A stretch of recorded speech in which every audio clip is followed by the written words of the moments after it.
Je suis avec Christian Rabot et dans le cadre de la préparation des états généraux de l'infectiologie, on va parler de la représentativité de l'infectiologie. Alors l'infectiologie, elle est représentée par qui? Comment ça fonctionne? On est en face d'un beau poster, vous allez m'expliquer tout ça. Alors, historiquement, il y avait deux structures qui existaient, qui est ce qu'on appelle le CEMIT et la Société de pathologie infectieuse de langue française, que je représente. Donc vous êtes le trésorier. Voilà, tout à fait. Donc le CEMIT, c'est le collège, c'est-à-dire les universitaires, qui sont en charge, entre autres, d'organiser la formation et d'organiser la gestion universitaire de notre discipline. La Société de pathologie infectieuse est beaucoup plus large et associe aux infectiologues, cliniciens en particulier, d'autres personnes intéressées à l'infectiologie, que ce soit des bactériologistes, que ce soit des épidémiologistes, de façon à construire ensemble des projets autour de l'infectiologie. De langue française, ça suppose qu'elle étend son champ de compétences en dehors de la France. Alors en fait, elle a des liens avec d'autres sociétés francophones, mais globalement, la SPILF reste fixée sur le territoire national. C'est quand même plutôt la France que de langue française, mais on a des liens avec d'autres pays francophones. L'apparition du syndicat est plus récente et en fait elle relève de la problématique suivante. On s'est rendu compte au sein de la Société de pathologie infectieuse de langue française, dans laquelle il y a des universitaires mais aussi des praticiens hospitaliers, mais aussi des gens extérieurs à la discipline, que ce n'était pas forcément le lieu pour discuter de problèmes plus corporatistes au sens noble du terme concernant notre fonction. Et qu'il nous paraissait logique de pouvoir identifier un lieu qui nous permette de développer dans ce domaine un certain nombre d'argumentaires et de faire valoir un certain nombre de besoins, voire de droits.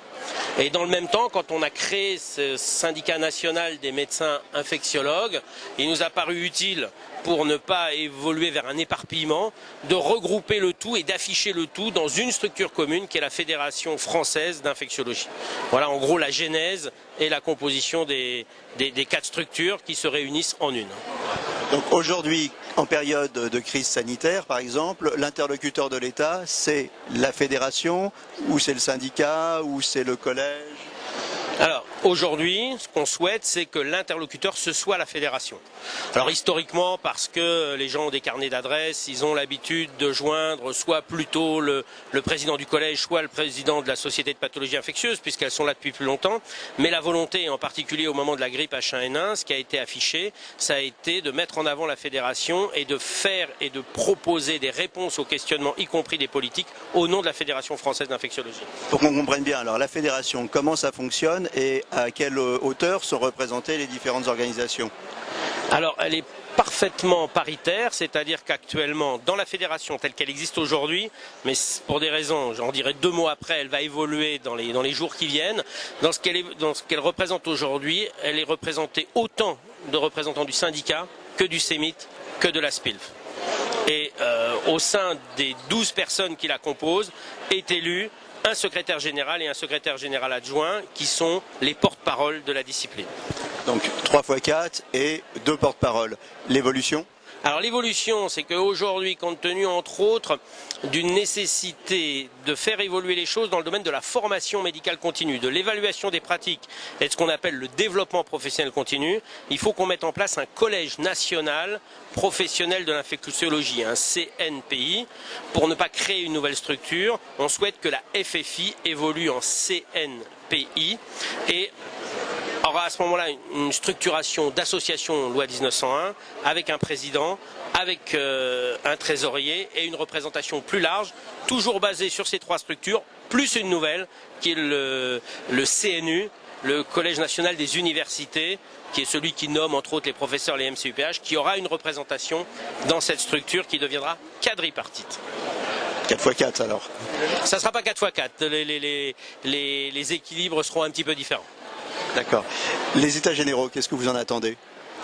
Alors les états généraux, on a été amené à réfléchir ces derniers temps sur le métier infectiologue, là encore pour répondre à des demandes entre autres de nos autorités de tutelle et j'attends beaucoup des états généraux qu'on puisse clarifier un certain nombre de choses, faire remonter du terrain la réalité de la fonction des uns et des autres de façon à pouvoir porter ce message et à l'adapter à la fois en termes de formation, à la fois en termes de demandes et de besoins et à la fois sur les thématiques que nous aurons à développer ensemble avec les autres professions intéressées à l'infectiologie.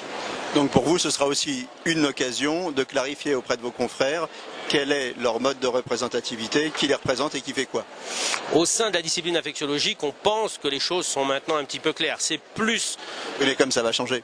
Oui, mais ça va changer. On va avoir un discours déjà pédagogique au cours de ce congrès pour acter de cette évolution. Mais ce sera aussi beaucoup pour ressortir un document qui nous permettra de clarifier la situation pour les autres, pour les personnes plus extérieures encore qu'intérieures, de façon à ce qu'ils comprennent bien quel est notre objectif et quelles sont nos perspectives. Un message à passer? J'espère que ces journées du syndicat seront une grande réussite, c'est tout, et qu'on en tirera des enseignements forts. Je vous remercie beaucoup. De rien.